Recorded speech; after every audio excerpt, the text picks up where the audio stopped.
the Washington one to me is even more interesting because Oregon State is favored in that game. Yeah. Oregon State is favored in Corvallis, -2.5. The line's really not moving at all. The over under 63.5. We've been talking about this Washington team after their win over Oregon, that 3-point win, very impressive. They hadn't really looked the same, not really, quite looking as good as they once were, but keep finding a way to win. And they're one of those 5 undefeated teams we've been talking about. I'm a little surprised to see Oregon State favored here, but this Washington team is one where if Michael Penix Jr. has everything going and he stays healthy throughout the course of a game, they've been proven they can beat anybody they face without necessarily being the most balanced team on the field. Well, what would worry me if I'm Washington's, I think Washington can score against anybody playing. We've seen this Oregon State defense get torched in some games this weekend by offenses, or this year by offenses with a pulse. But it's the matchup. It's the style, right? We always talk about styles make fights. What does Oregon State want to do? They want to line up and run the ball. They don't want DJU to throw the ball 35 times. Even though their head coach is Jonathan Smith, the guy that played the quarterback position, he knows where this team's bread is buttered. And it's up front and it's in the run game. They've got in my opinion, top 5, top 7 offensive line in the country that doesn't get talked about enough.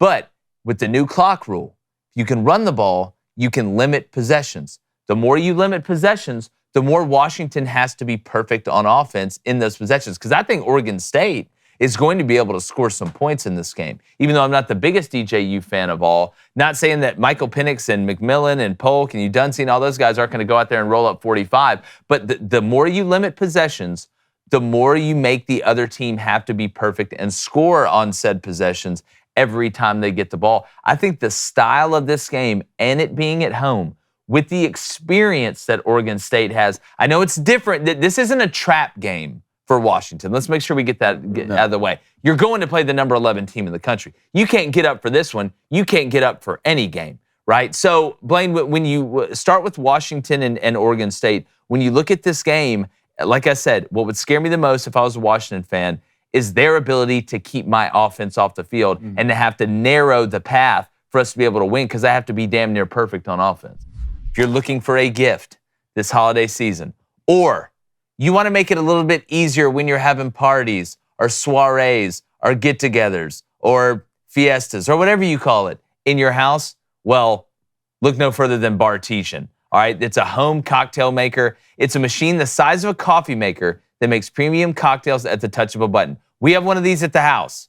All right, it's unbelievably easy, right? And you will use it way more than what you think. And it's not just for alcoholic drinks. It's an absolutely fantastic product. And right now, our listeners can get Bartesian's best Black Friday deal ever at bartesian.com/Crane. That's BARTESIAN.com/CRAIN. You can choose from over 50 different cocktails with classics like margaritas, martinis, and old fashions to the most exotic premium cocktails served in the best bars today. It's easier than making a cup of coffee. We all know that machine, how easy it is to make coffee nowadays. This is exactly that, but in an even better form. Ooh. Imagine Power Ranger, then Mega Ranger. This is the Mega Ranger. So give the gift of the Bartesian this holiday season. Shop Bartesian's best Black Friday deal ever, available right now only at bartesian.com/Crane. That's BARTESIAN.com/CRAIN for Bartesian's best deal ever, only at bartesian.com/Crane. Message and data rates apply. See terms for details. Yeah, if you're the defense for Washington, you really want to win early downs in this game. You want to keep Oregon State off schedule. If they stay on schedule, they'll just slowly kill you with 1,000 cuts and run the ball to death and kill you with play action. If you're Washington in this game, your defense has to get up. You've been proven versus certain teams, all right? You're not the best defense in the world, but you're good enough to win football games like this. So I'm going to get a lot of credit to DJU and what he's done since he's left Clemson. New phone, who dis? It's a glow-up situation. I lost 60 pounds, and you realize that Clemson was the problem, right? But right now, if you're Oregon State's defense, your pass defense is not great.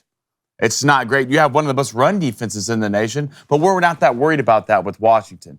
Penix right now is playing too good a football. This defense has proven enough to me for Washington against good teams to where I think they can go in and beat an Oregon State team at home. This game is going to be a shootout. I think the over-under is 65.5, 66.5. So points will be scored in this game. And if it's like that, 63.5, Dave, if it's like that, I'm going to lean towards Washington every time. You're not going to beat Washington in a three-point shooting contest if Oregon State can slow it down. If they can't control the line of scrimmage, if they can't stay on schedule with 35s or less, then you have to love Oregon State in this game. I don't think that'll happen. I actually think Washington's defense will be the difference in this game. Well, it needs to be. I know we're going to go over keys to victory tomorrow, but the whole key to this game is Washington's defense being able to at least slow down the run enough to give a little bit of cushion to Penix and the rest of these guys. Because while Oregon State may not have the best defense overall, they've actually underperformed considering what I thought they were going to do coming in. They can force turnovers. All it takes is a couple, and keeping up with Washington at home to be able to sneak this one out. They're 8-2. Oregon State's 8-2 right now. Your next two games are against Washington and Oregon. So the difference between 8-4, 9-3, and 10-2 is, the two best teams. They could ruin the Pac-12. Like Oregon State in the final hoorah. It's just Oregon State and Washington State left in the Pac-12. Yeah. What an opportunity to be able to ruin Oregon and Washington's chances. Two teams that are leaving you for a better-looking girl going to the Big Ten, right? And I don't blame them for it. What a better way than to ruin their chances to go in the playoff if you're Oregon State. And they've proven they can win a game, like let's say against UCLA, 36-24. UCLA with a strong defense, but then they can also beat a really good defense in Utah, 21-7. Yeah, and I know we're going to get to talk a little bit of the Big 12 tiebreakers and stuff in reactions, but there's some crazy stuff going on in the Big 12.